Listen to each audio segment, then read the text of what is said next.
Tenggelamnya putra Nabi Nuh alaihissalam. Nabi Nuh teringat akan putranya sebagai seorang bapak yang menyayangi anaknya. Nabi Nuh memanggilnya. Ia memintanya untuk naik ke kapal bersama keluarga yang lain.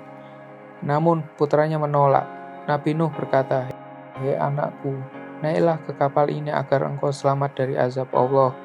Janganlah engkau masuk ke dalam golongan orang-orang kafir yang mengingkari agama Allah." Putra Nabi Nuh memang durhaka.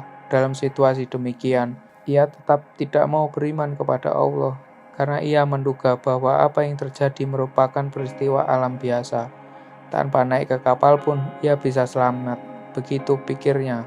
Maka ia berkata kepada bapaknya, "Aku akan berlindung ke puncak gunung yang tidak bisa dicapai oleh air, sehingga aku tidak akan tenggelam." Nabi Nuh mengingatkan, tidak ada satu kekuatan pun yang sanggup mencegah takdir Allah. Jika seseorang ditakdirkan tenggelam, ia pasti tenggelam sebagai balasan bagi orang-orang kafir. Putranya tetap menolak ajakan Nabi Nuh. Ia yakin bisa mencapai puncak gunung dan berlindung di sana. Akan tetapi, bukan itu yang terjadi. Air bah terus meninggi dan menenggelamkan putra Nabi Nuh. Memohon keselamatan putranya. Sebelum putranya tenggelam, Nabi Nuh memohon kepada Allah agar putranya diselamatkan, karena Allah telah berjanji akan menyelamatkan keluarganya. Allah menjawab bahwa putra Nabi Nuh yang kafir itu bukanlah termasuk keluarga yang dijanjikan untuk diselamatkan. Hal itu karena putra Nabi Nuh tidak beriman kepada Allah dan melakukan perbuatan-perbuatan yang tidak baik. Allah melarang Nabi Nuh untuk memohon sesuatu, kecuali bila ia yakin bahwa hal itu benar. Nabi Nuh kemudian menyesal. Ia mengakui kesalahannya. "Sesungguhnya aku berlindung kepadamu, wahai Tuhanku. Aku tidak akan memohon sesuatu yang tidak engkau ridhoi. Jika engkau tidak mengampuniku, niscaya aku termasuk orang-orang yang merugi."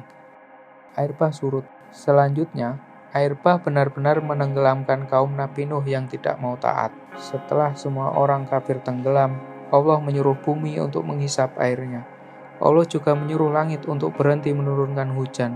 Maka surutlah air bah itu.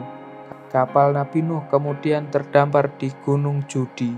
Allah mengatakan dalam surah Hud, dikatakan kepada Nuh, "Hai Nuh, turunlah dengan selamat, sejahtera dan penuh keberkatan dari kami atasmu dan atas umat-umat yang mukmin dari orang-orang yang bersamamu.